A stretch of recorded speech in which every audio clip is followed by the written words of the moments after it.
course, there's worries about U.S. debts and deficits getting out of control. Those debts and deficits only get worse every single day. Why not own some gold? People are afraid of gold at these levels, thinking it's too high. Do I want to own this many treasuries? And are there other places where I can store my reserves? And gold is a store of value for that money. We have this mixed bag of global growth right now. That was the biggest bubble in the history of all bubbles. We're now seeing the unwind of that. This year, next year, there are going to be a lot of presentable investment situations that those that have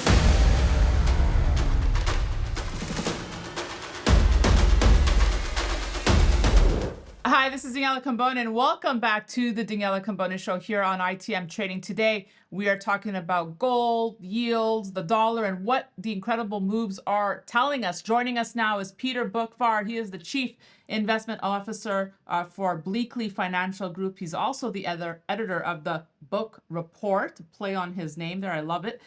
You do fantastic work also over at CNBC. Peter, always good to see you. Welcome back. Great to see you as well, my friend. Thank you for having me back on. Yes. Yeah, I know offline I was saying sorry for your Islanders, but hey, better times ahead. Yes, hopefully. Next year. Better times ahead, like gold, Peter. I mean, we've been covering gold for so long. You've got to be smiling here a little bit. You've been bullish the metal and silver for a very long time. Let's start with that and what you think lies ahead. I think the two of us have redefined the word patience, being a bull on gold and silver. I also have twin toddlers, so yes, patience is a virtue. I know, yeah, that is a big time virtue for you as well. What I think is the interesting setup for gold was the amazing performance that we saw in the face of the most aggressive monetary tightening in 40 years in response to the highest rate of inflation in 40 years. Now, on one hand, you can say, well, if gold's this great inflation hedge, well, yeah, that's why it should have traded well, which is in part true. But if the major headwinds historically for gold has been high real rates and a strong currency, particularly the dollar, then gold should not trade so well. And it did. And I think a big game-changing event was the decision by the EU, mostly the EU, to freeze half of Russia's central bank reserve after they invaded Ukraine. So if you're in China and you own more than $1 trillion at the time of US treasuries, and you see just by what government fiat what was done, you're saying, oh shit, do I want to own this many treasuries? And are there other places where I can store my reserves? And it wasn't just the decision that was triggered in China.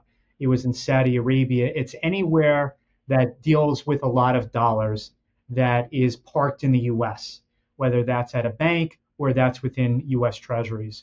So that's when we saw a real acceleration of central bank buying. Then you also throw in that the petrodollar is not as petrodollar as it once was. It's maybe petrodollar slash gold in a way, because we've seen, of course, that countries are transacting more in their own currencies and less with the dollar. And as we know, after the early 70s, any transaction that took place in oil, particularly with anybody wanting to do with the Saudis, had to do it in dollars, and that is no longer the case. So there's extra money that gets produced in that doesn't have to be parked in dollars, and gold is a store of value for that money. And we've seen that big time over the last couple of years.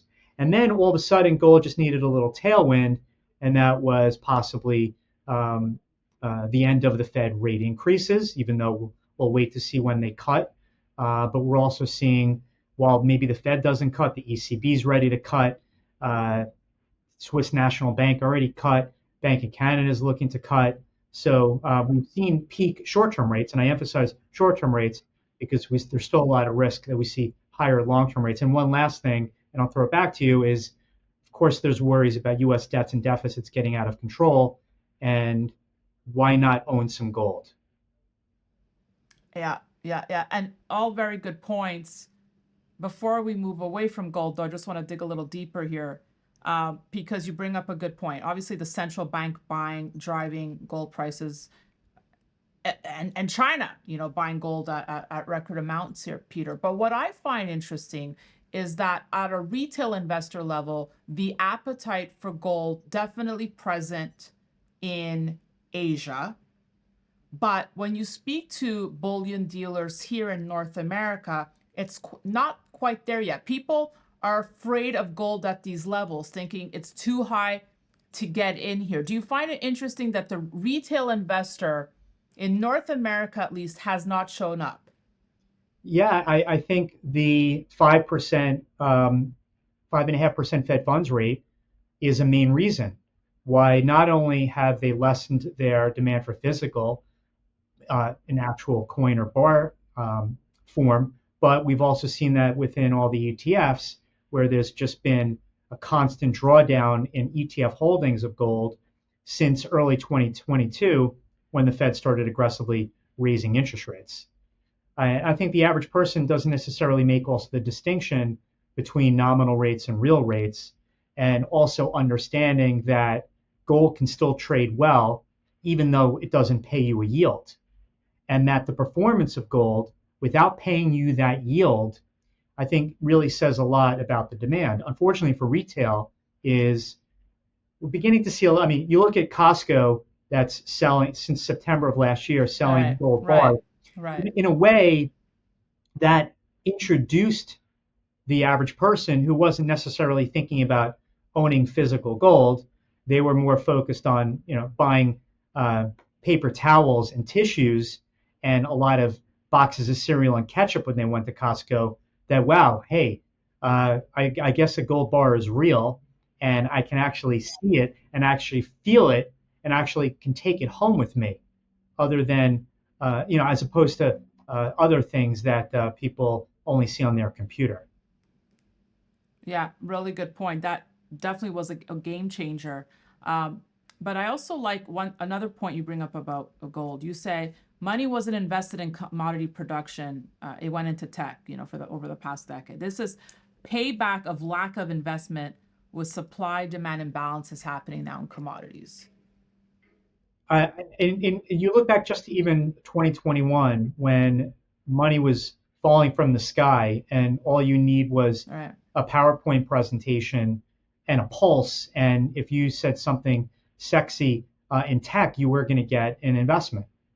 If you came with a PowerPoint presentation on this new gold mine in early 2021, people were going to laugh at you. And even well before that, I mean, you talk about going back to when gold peaked out in 2011 and then really sold off in 2013. All the investor Yeah. focus, all the investment dollars didn't go into the mining business. And also, that was around the time in 2014 when oil sold off hard and investors started to say, hey, we're not just going to invest in companies that are just drilling for drilling's sake. We want cash flow, we want discipline, and so on. A huge amount of investment dollars went elsewhere, and we know where they went. We saw where it went, but it didn't go into the mining business. So we've had years of, and then you throw in ESG, and then you throw in, every politician that beats you up for being an executive at a mining business. Putting aside that Yeah. they desperately need your product, particularly the same politicians that are trying to create this new energy world, well, they need you even more. So now it's sort of payback, it's catch up time where we need the investment dollars, but it's very difficult not only to put that to work in a friendly jurisdiction, but the timeline of developing a project has just gotten so long that it dissuades a lot of people from even wanting to do that. And they say, do I really want to go through all these headaches of going down the road of developing a mine and dealing with the jurisdiction, uncertain about what, and especially if it's in a foreign one outside of the US, Canada, Australia, for Yeah. example, of what is the tax rate change going to be? I mean, just look at the experience in Panama with First Quantum and what they went through, and literally just losing your Exactly. mind, having it confiscated. Now, maybe it works out. Maybe there's some reversal of that policy, but you got to have a set of guts if you want to Oh yeah. develop a mine right now that you may not see the fruits of for 10 to 15 years. All right. Exactly. And that just plays into the bullish case for gold, right, Peter? Because if there's obviously less exploration, less juniors, well, we're finding less gold. Right. Now we can be sure we know how cycles work. When gold is above 3,000, 4,000, whatever, investment money is going to come in, no doubt, and it's going to help to finance those higher cost projects. But even then, it's still going to take a long time to bring the needed supply on that would quell prices at some point. Well, let me ask you this before we talk silver. If I had to ask you to fill in the blank, like you wouldn't be surprised if gold were to hit, what's that number for you? Well, I think five is becoming more realistic, and on a parabolic mania overshoot, 10. I don't know if I'd be. I Yeah, don't know if I'm still going to yeah, be long then. I don't even know if I can but stomach being long past five, but it can go to 10. yeah, when I started covering gold, I remember Rob McEwen of McEwen Mining coming out, talking $5,000 gold one day, and everyone was just like, thought that number was absolutely absurd. And, yet here we are today. And the other point I want to bring up, Peter, is well, it's interesting that, gold's, compared to Bitcoin all the time. And we have crazy valuations when it comes to Bitcoin. So why can't there be those targets for gold? Well, I got that same. I had that same conversation with him probably more than 10 years ago, and his simple math was, well, the 1970 bull market in gold was up more than 20 times, 35, even though 35 at the time was sort of artificially set, gold still went from 35 to 850. If gold bottomed at 250 in 1999, 2000, well, a 20x move similar to the 70s gets you to 5,000. So he's right. And you could also argue that the fundamental backdrop today for gold is even more intriguing than it was then. Then it was okay that we had a classic inflation scare. We had the suppression of gold since the 1930s, and it sort of busted out to the upside. Now we've had this world of zero and negative interest rates, massive central bank balance sheet expansion, out of control debts and deficits, uh, and real destruction of purchasing power since the early 70s that just continued on even with Paul Volcker and the deceleration that we saw in inflation in the 80s and 90s. So there's a pretty compelling fundamental basis for gold that just sort of needed this push, this catalyst to break out Yeah. of itself, and I think we might have reached that. Talk to me about silver because I know you really, really, really like silver more than gold here. So on a leverage basis, yes. Silver is outside of natural gas. There aren't too many more volatile commodities than the two of them. And when it goes, and when it's dead meat, it's dead meat. And we know silver has just been in a trading range for a decade plus. But silver is just so unique, and it's so unique because it wears so many different hats, plays so many different roles. It plays a role if you're building out a solar farm where you need the producer of those panels needs silver. It plays a role in building an iPhone and other electronic products. It plays a role in an EV battery. It plays a role if you sit down to eat dinner and you happen to have silver tableware. It plays a role if you're interested in jewelry, and it plays a role as a monetary metal similar to gold. So that's why I believe it's so unique. And it is so badly lagged, this rise in gold. And it's badly lagged a lot of other industrial metals as well, particularly copper. And I see a lot of upside here. I mean, silver is almost 50% below, just looking at it, the future front month future of 28. It reached 50-ish both in 1980 and 2011.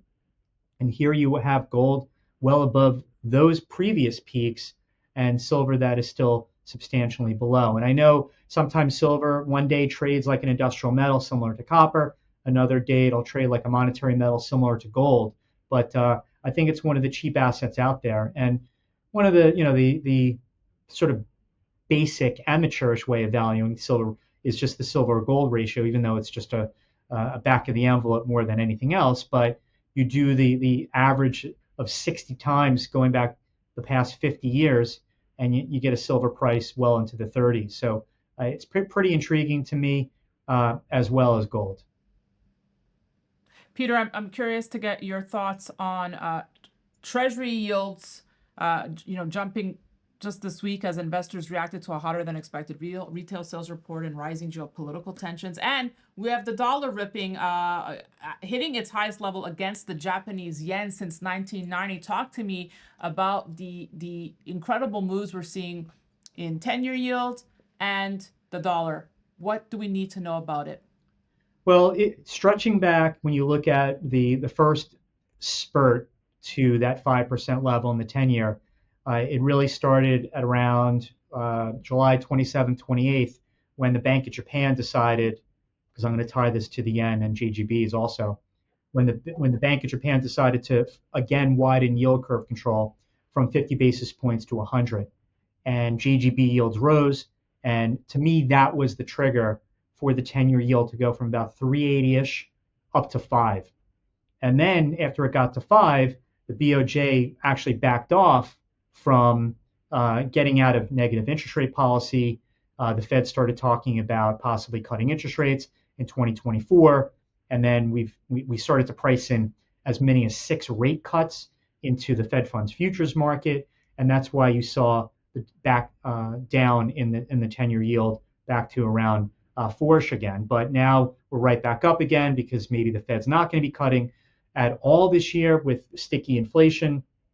That is complicating their plan. And plus, you have the CRB index at the highest level since August 2022. That further complicates what the Fed wants to do. And also, the conversation that was alive and well in the fall of last year about rising debts and deficits that sort of went away when yields fell. Well, those debts and deficits only get worse every single day. And for the first time in our lifetimes, I do believe they matter.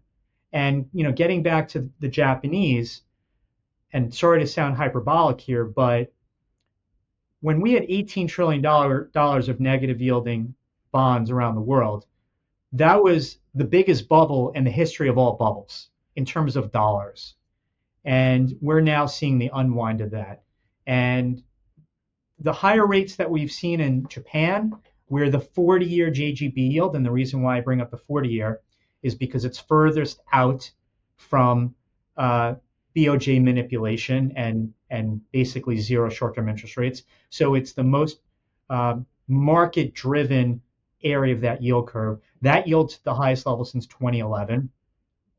And where JGB yields go helps to determine where German Bund yields go, helps to determine where U.S. Treasury yields go. And we're all in this together. And with respect to the yen, Japan is the largest foreign holder of U.S. Treasuries. They own less than they did at the peak, but they're still the largest holder. So where the yen goes directly influences their appetite for U.S. Treasuries.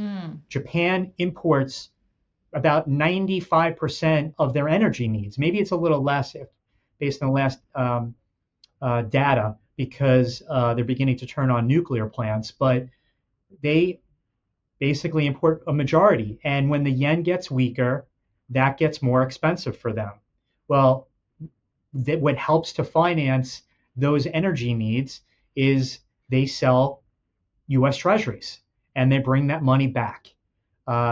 So I think that interrelationship between the rise in oil prices, the weakness in the yen, the rise in long-term interest rates are very intertwined. It's not the only reason why we're seeing these moves, because we also have interest rate differentials between the yen and the dollar course, and and oil prices are still moving with geopolitical reasons, and so. But it is a factor that flows through. So when people wonder, like, who cares about the yen? Well, you should care very much about the yen because it flows into US markets, US interest rates very directly.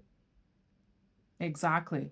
And, along the same thought pattern here, Bloomberg had a good article, Peter.